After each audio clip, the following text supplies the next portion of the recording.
F-117. A Força Aérea usa o segredo para proteger a tecnologia avançada. Esperam que, mantendo algo oculto o maior tempo possível, um inimigo em potencial não ganhe vantagem. Deu certo com o programa Stealth. Durante os testes do F-117, todo o trabalho era feito à noite. Os mecânicos, os engenheiros, os pilotos, todos se habituaram a viver de noite. Os homens que lotavam o jato negro, como era chamado, se vestiam de preto.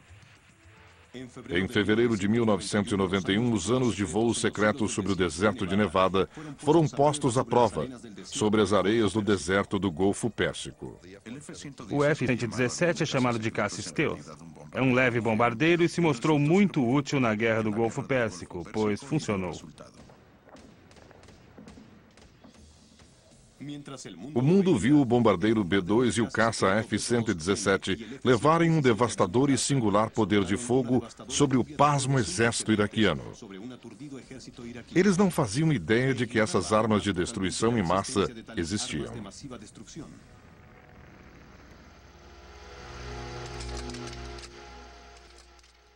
Hoje, os segredos da Área 51 perduram. Há boatos a respeito de uma aeronave hipersônica, altamente secreta, conhecida como Aurora. Aurora é o nome que nós, pesquisadores, damos a aeronaves muito velozes, desenvolvidas e testadas em programas secretos. Embora não haja fotos publicadas do Aurora, não faltam interpretações visuais deste suposto avião espião de alta tecnologia. Com base em uma revolucionária tecnologia de propulsão, dizem que esta aeronave voa a 6 vezes a velocidade do som e pode atacar com extrema precisão. Este é um progresso na tecnologia da aviação. Significa que deu-se um verdadeiro passo rumo ao combate em guerra global. Deitou-se a base para a tecnologia que permite desempenhar missões de reconhecimento, além de um ataque preciso de qualquer parte do globo, poucas horas após a decisão de fazê-lo.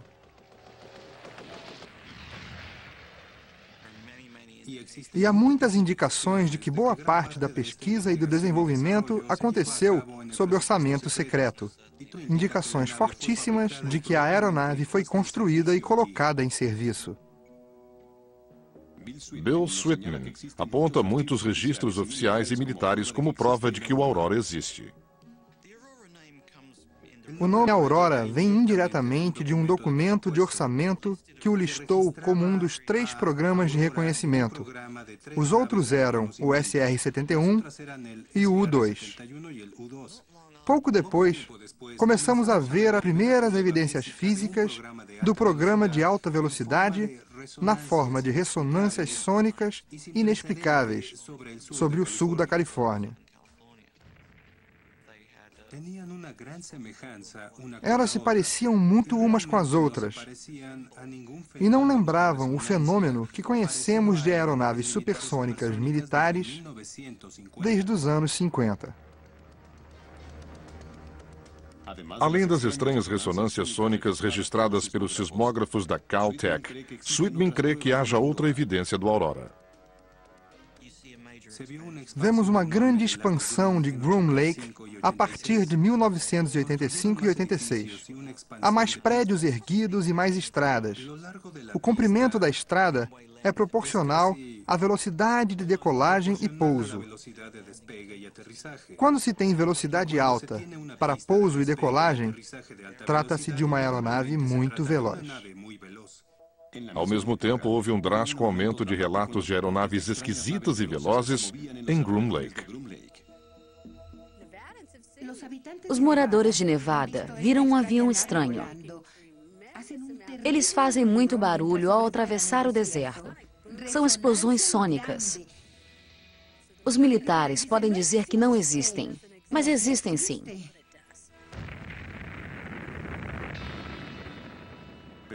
Talvez o mais notável seja o abrupto cancelamento do programa do SR-71 Blackbird pela Força Aérea, uma decisão que deixou os militares sem aeronaves conhecidas de reconhecimento. Quando os Blackbirds foram aposentados, as pessoas perguntaram por quê? Temos o avião mais veloz do mundo, ninguém jamais conseguiu abatê-lo. Dizem que já atiraram nele milhares de vezes, mas nunca o perfuraram. É um avião assustador. Por que o aposentaram? Muitos creem que a única razão para isso tenha sido abrir espaço para um substituto mais avançado. A Aurora combinaria perfeitamente com a Área 51, pois são necessários um grande trecho de solo e uma grande base para mantê-la e escondê-la. Para isso serve a Área 51. Mas até hoje a posição do governo é resoluta. Os oficiais insistem em que o Aurora não existe. Posso afirmar que os comitês de apropriação de ambas as casas, o Comitê das Forças Armadas, investigaram o Aurora a fundo, e ele não existe. Quem dera tivéssemos um Aurora, um avião que chegaria a Bagdá em 3 horas. Pode estar na prancheta de alguém, mas no momento não existe. Esta cultura de segredo que cerca a Área 51 levou a um clima em que nada é estranho demais para se acreditar. E os que acreditam transformaram a área em volta da base em um centro de convenções de conspiração.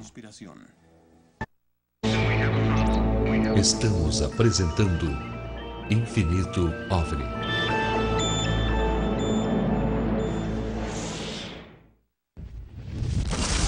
Estrada extraterrestre. O que acho que todos deveriam entender é que Nevada tem a única estrada extraterrestre do mundo.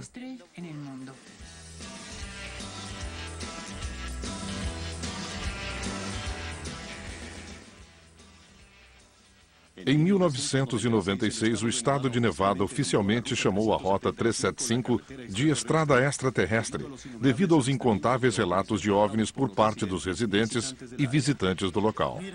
Veja, é incrível.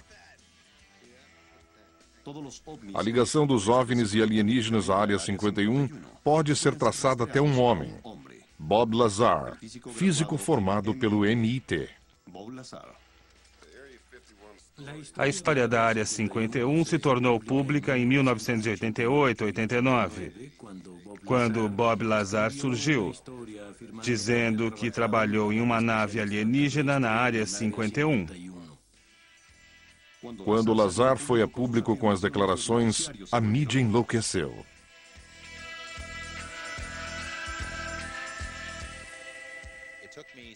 Levei 7 ou 8 meses para convencê-lo a sentar comigo para uma entrevista. E ele finalmente me contou a história mais incrível que já ouvi como jornalista. Que ele trabalhou em uma área chamada S4 ao sul de Groom Lake.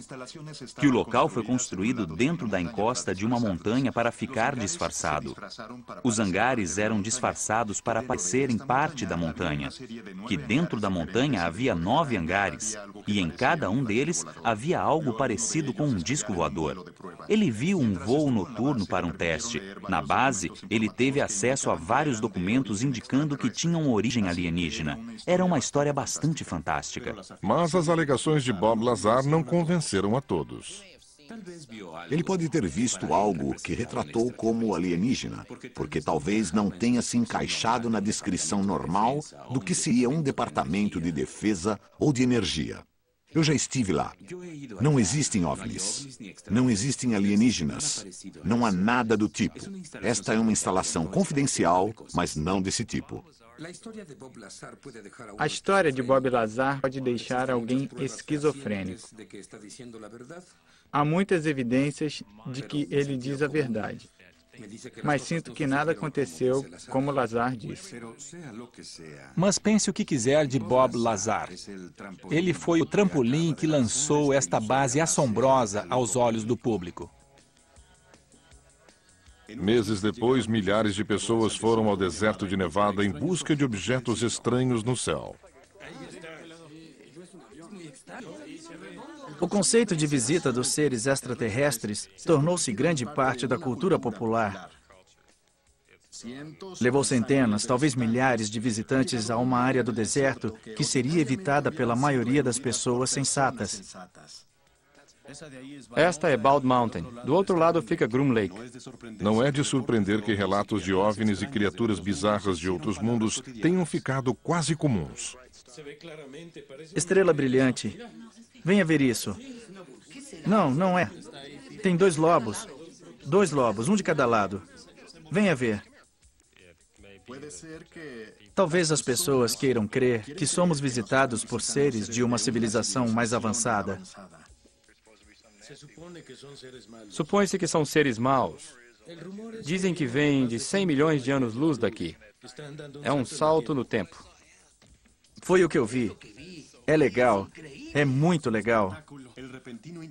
O súbito interesse e influxo de turistas na área ajudou a transformar a cidade de Rachel. Antes um pontinho no mapa, Rachel virou a meca dos crédulos ou incrédulos. As pessoas vêm em busca do sentido da vida. Querem respostas que não encontram em outro lugar. Muitos curiosos se hospedam no Ale Inn para fugir do calor do deserto e trocar histórias de encontros de todo grau. Nosso restaurante ficou conhecido como área de troca de informações. As pessoas podem vir falar sobre o que quiserem. Não serão ridicularizadas pelo que acreditam. Eu avistei os voos rumo a Groom Lake. Certa noite, havia 3 luzes pulsando em um intervalo de 1 segundo e o céu ficou brilhante. Já vi uma nave plástica em forma de disco. Eu nunca vi um disco voador, mas vi uma luz, como esta na minha blusa. Certa noite, voltando de Álamo, vi uma faixa laranja no céu. Eu já vi uma nave levantar do lado sul da área 51 e, de repente, voar paralelamente ao chão. Ela cobriu quase 15 quilômetros em 1 segundo e meio. Todos os dias ouvimos um relato de alguém. Muita gente já trabalhou na área 51. Dizem que lidaram com seres de outro planeta. E dizem que há mais do que um tipo. Nariz grande, nariz pequeno, cinza, um réptil, um laranja, um azul e os humanoides. Ainda não ouvi uma história completa do que existe naquela colina. Acho que eles não são de origem extraterrestre. Acho que são interdimensionais. É como se alguém girasse um botão e mudasse de frequência, saísse de nossa realidade para outra. Pode ser simples assim. Acho que o pouso será aqui. Por algum motivo, os alienígenas que nos contataram sentem que é o melhor lugar.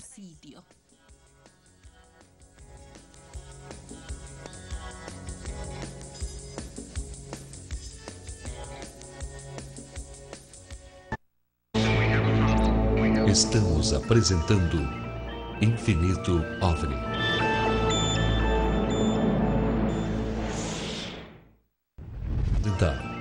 Infinito OVNI.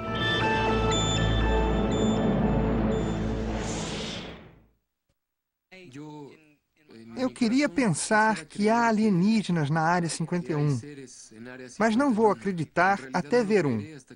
É um ótimo tema para um filme. Como produtor executivo do filme de ficção científica Independence Day, Bill Fay encontrou uma resposta oficial incomum quando buscou o suporte técnico militar para fazer o filme. Tivemos reuniões com todos os ramos militares e representantes do Departamento de Defesa e nos disseram: gostamos do roteiro, mostra os militares em boa posição, gostamos de tudo, exceto uma coisa. Queremos que retirem as referências à Área 51. Ficamos surpresos. Não soubemos de onde isso partiu. O filme girava em torno da mitologia da Área 51. E isso realmente toca as pessoas. Era algo que não poderíamos mudar. Era parte integrante da história.